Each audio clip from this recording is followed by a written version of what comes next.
Martino. Le parrain de l'actualité.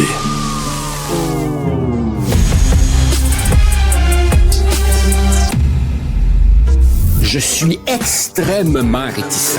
Gants blancs jusqu'aux épaules, je peux comprendre. Mais à travers tout ça, il reste que l'industrie locale du commentaire est étonnamment muette. Joseph Facal. Joseph, avec toutes les histoires de corruption, là, de la SAC, puis de conspiration d'État, tu dis on devrait faire un spécial sur les films de complot, et c'est une bonne idée. Et tu sais, la grande période dorée, l'âge d'or des films de complot, c'est les années 70, les films américains des années 70, Les 3 jours du Condor, Parallax View, The Conversation, All the President's Men. C'était toute la même affaire. C'était dans la foulée du scandale de Watergate. Et on voyait le gouvernement partout, qui tuait des gens, qui en réduisait d'autres au silence, qui manipulait les citoyens, etc. C'était tous des films un peu parano dans ce temps-là. C'était des films absolument parano, mais à travers tout ça, écoute, il y avait des moments de bonheur. Tu sais, quand dans les 3 jours du Condor, quand Robert Redford s'introduit dans l'appartement de Faye Dunaway, oh mon Dieu, tu sais, l'électricité qui passe là. Je vais en parler tout de suite. Alors, les 3 jours du Condor, tu m'ouvres la porte, ce film de Alan J. Pakula. Écoute, Robert Redford, Faye Dunaway, peut-être le gars et la femme les plus beaux de l'histoire du cinéma aux États-Unis, au sommet de leur beauté. Redford n'a jamais été aussi beau que dans ce film-là. Faye Dunaway n'a jamais été aussi belle que dans ce film-là. Et c'est une histoire d'un gars qui travaille pour le CIA, qui a une petite job. Tout ce qu'il fait, c'est qu'il lit des romans à longueur de jour pour voir s'il n'y a pas des complots dont on pourrait s'inspirer à la CIA dans certains romans. Il lit des romans, il lit des livres avec sa petite équipe. Il sort à un moment donné pour aller manger. Il revient. Toute son équipe a été abattue. Tous les gens ont été tués. Et là, il fait une enquête. Il se rend compte que c'est le gouvernement lui-même qui a tué ces gens-là. Et là, on est dans le complot total. Il est paranoïaque, il est sous écoute, il est suivi. Et à la fin, tu te souviens, la dernière phrase où il se rend compte que tout ce complot-là a été fomenté par le gouvernement américain pour pouvoir protéger ses ressources de pétrole. Et lui dit, vous avez tué des gens pour du pétrole. Et là, le gars du gouvernement lui dit, oui, mais quand les gens n'auront plus de gaz dans leur char, là, puis qu'ils vont chialer, puis qu'ils vont dire, « Coudon, qu'est-ce que vous faites? » Il va être trop tard. Ouais. Il faut agir maintenant pour l'avenir. C'est un film glaçant. C'est un film absolument glaçant. Richard, je regarde des images comme ça que ton équipe met à l'écran et une hypothèse me vient et dis-moi si je délire. Ce qui me frappe dans le cinéma américain de cette époque-là, c'est entre autres la qualité des seconds rôles. Regarde ce film-là. Cliff Robertson, Walter Matthau, je pense que le chef des tueurs, c'est Max von Sydow. Aujourd'hui, hypothèse, je me demande si les stars ne commandent pas de tellement gros cachets qu'il n'en reste plus vraiment pour les autres. Tandis qu'à cette époque-là, tu as des films où tu as 6, 7, 8 acteurs et souvent de très grands noms qui ne sont pas les vedettes. Et ça donne au film une texture dramatique qu'on voit aujourd'hui rarement. Mais Joseph, surtout, c'était des films d'action, c'était des thrillers, mais avec des personnages. Ouais, c'est ça. Des personnages en 3 dimensions. Pas des personnages en carton, là, des vrais personnages. Puis on prenait le temps de... Tu sais, c'était pas rien que du papa, puis tout ça. On prenait le temps de développer les relations entre les personnages. Oui, parce que c'était l'époque où les réalisateurs avaient encore un vrai contrôle artistique sur les films. C'était l'époque où scénariste était un métier qui existait comme tel et ce n'était plus aujourd'hui la dictature des producteurs. Donc, autrement dit, la dictature de ceux qui veulent vendre du popcorn à des ados. Enfin, bon. Exactement. JFK, alors là, si on parle de complot, voici le film de complot par excellence. JFK d'Oliver Stone.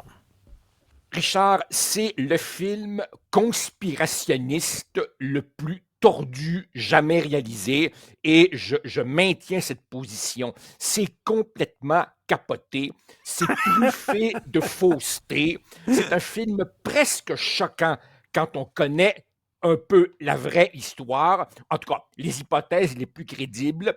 C'est presque un film de fiction. Malgré cela, on peut-tu admettre que la réalisation est musclée, colorée, on s'ennuie pas une minute. Costner est absolument magnifique, c'est pas tout le temps le cas, et autour de lui, écoute, Gary Oldman, Tommy Lee Jones, Joe Pesci, Kevin Bacon, Sissy Spacek, des stars en veux-tu, en v'là. Alors essentiellement donc, le procureur de la Nouvelle-Orléans, Jim Garrison, lit le rapport Warren, n'y croit pas, est tel Don Quichotte, mais Don Quichotte prenant des libertés avec l'éthique, lui, il part en croisade. Et sa théorie, c'est évidemment que le complexe militaro-industriel voulait Johnson comme président pour approfondir l'effort de guerre au Vietnam et permettre à l'industrie de l'armement de faire du cash. Alors évidemment, tout le monde faisait partie de la conspiration. Oui. La CIA, Johnson, les exilés cubains, la mafia, l'industrie de l'armement, et tous ces gens-là auraient gardé le silence pendant des années. Ça n'a aucun bon et sens. Joseph, il présente Jim Garrison comme étant un héros, alors à C'est un l'époque, charlatan. Les gens le ridiculisaient, c'était un imbécile, Jim Garrison. Richard, quand il a débuté le procès de Clay Shaw, juges et jurys ont arrêté ça en moins d'une heure, tellement ça n'avait pas de bon sens. Mais malgré ça, le film est extrêmement divertissant. Écoute, premièrement, je tiens à dire pour les gens qui nous écoutent, il a été établi que Oswald était un excellent tireur. On dit c'est un tir impossible à réussir. Ben non. Des tas de tireurs d'élite ont réussi à reproduire ce tir-là par la suite. Ben non, la balle n'a pas zigzagué, elle est allée en ligne droite. C'est juste que comme tu avais un gars assis devant l'autre, ben la balle a traversé les deux gars. Kennedy était pas un saint. Alors que dans ce film, on nous le présente comme Saint François d'Assise. Johnson n'était pas l'ordure que l'on dépeint. C'est un film, tu sais plus par quel bout le prendre, tellement ça tient pas la route. Tu regardes ça, tu y crois pas. Oui. Mais en même temps, on a-tu eu du fun à regarder ça? C'était très le fun. Un autre film complétiste, mais celui-là, il est vrai, d'Oliver Stone, Snowden, sur Edward Snowden, qui était jeune, il a eu une job à la CIA, puis à la National Security Agency. Il était tout content, c'était le rêve de sa vie. Et il se rend compte finalement que la NSA a mis sur pied, a créé un système d'écoute incroyable qui écoute les conversations et qui espionne les citoyens américains à travers, entre autres, la petite caméra qu'ils ont sur leur ordinateur. Oui. Ça a l'air complètement pété, complètement capoté. Tu dis, coudonc, ce gars-là, il était complètement fou, Snowden. Ah, écoute, c'est vrai. Et depuis que j'ai vu ce film-là, et un documentaire aussi sur Edward Snowden, quand j'utilise mon ordinateur chez moi, je mets un diachylon, un plaster sur la petite caméra, parce que Snowden disait, on vous regarde à travers ça. Ça a l'air fou, mais c'est vrai. C'est un sacré bon film. Ah, c'est un film excellent. Hey, ça me tente de nous rapprocher un petit peu du Québec. Laisse-moi aller.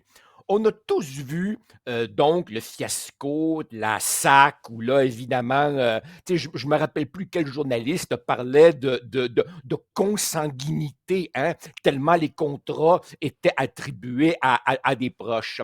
Je sais que tu aimes beaucoup, et moi aussi, We Own the Night de James Gray. Oui. Eh bien, le même James Gray a fait un film qui a été un flop, et je ne comprends pas pourquoi ça a été un flop. Ça s'appelle The Yards. C'est avec Mark Wahlberg, James Caan, Joaquin Phoenix. Et l'histoire est la suivante. Donc, c'est un petit gars qui sort de prison. Il veut trouver un travail honnête. Sa mère est malade. Et là, il va voir sa tante qui lui dit « Parle à mon mari, lui, il va t'aider. » Et son mari, ce qu'il fait, c'est l'entretien des wagons du métro de New York. Alors évidemment, ses sbires, la nuit, brisent les wagons pour que lui ait des contrats de réparation des wagons. Et les autorités, évidemment, le savent, mais lui les paie pour qu'il joue le jeu. Alors, une nuit, pendant une de ses opérations de sabotage, il y a un meurtre. Et le jeune est témoin. S'il parle, évidemment, tout est foutu. Va-t-il dénoncer sa propre famille? Et finalement, pour obtenir la protection de la police, il se met à table et tout le château de corruption politico-financière s'effondre. Je le redis, flop total au box-office. Magnifique et pourtant, tension dramatique, personnages, atmosphère, tout est bon dans ce film-là. Un film absolument magnifique. The Yards. Chers auditeurs, si vous pouvez trouver ça, ratez pas ça. Et parle-moi rapidement de Conspiracy Theory de Richard Donner. Parle-moi de ça. Ah oui! Alors Richard c'est Donner, drôle, ça. Richard Donner, on parle ici du gars qui a fait Superman puis Lethal Weapon. Hein? On n'est pas du tout dans Orson Welles puis Fellini. Là, on est vraiment dans le groupe popcorn. Mais je t'ai souvent dit qu'il ne faut pas être snob. Alors évidemment, tu as Mel Gibson, qui est un chauffeur de taxi qui croit à toutes les conspirations possibles. Le gars est une encyclopédie du complotisme. T'éternues, c'est un complot. Le hasard n'existe pas dans sa vie. Alors évidemment, c'est avant les réseaux sociaux. Imagine ce que ce serait aujourd'hui, ce gars-là. Un jour, il est kidnappé par un mystérieux agent, réussit à s'enfuir, raconte tout ça. Personne ne le croit, sauf Julia Roberts qui le prend en pitié. By the way, j'aimerais ça que Julia Roberts me prenne en pitié, mais ça, c'est un tout autre sujet. et donc, évidemment, là, on finit par apprendre que la CIA brainwashait des gens pour en faire des tueurs. Alors, évidemment, c'est un film aberrant, absurde, qui n'a ni queue ni tête, mais tellement divertissant. Et peux-tu croire que Pauline Kael n'a pas détesté? Ah oui, mais ça dit aussi que des fois, même les complotistes peuvent avoir raison, parce que des complots, il y en a. Oui. Ça existe aussi. Abraham Lincoln a été tué au terme d'un vrai complot et il y a eu Dieu sait combien de complots pour tenter de tuer Hitler qui ont échoué. Les vrais complots existent. Le problème, évidemment, c'est qu'aujourd'hui, les conspirationnistes ont dit tellement de niaiseries que quand tu pointes le doigt sur un possible vrai complot, tu as intérêt à avoir un dossier bien préparé. Exactement. D'ailleurs, je soupçonne que tu es un reptilien, Joseph. Qu'est-ce que tu veux dire? Bon week-end. Non, tu connais pas le complot des reptiliens? Il va falloir que tu me l'expliques. Alex? J'ai déjà fait passer ici en ondes, Joseph, à Richard, un test pour savoir si tu es un reptilien. On va faire ça une autre fois ensemble. Là, je te ferai poser quelques questions. C'est des gens qui sont des reptiles, mais qui ont une apparence humaine et qui ont envahi toutes les institutions politiques de la planète. Changent forme, qui peuvent se métamorphoser et donc infiltrer toutes les sphères de la société. Mais il n'y a pas de reptilien chez Cube Radio, là, rassurez-moi. Là. On verra. Salut, bon week-end. Salut, bonne fin de semaine, les gars. Bye.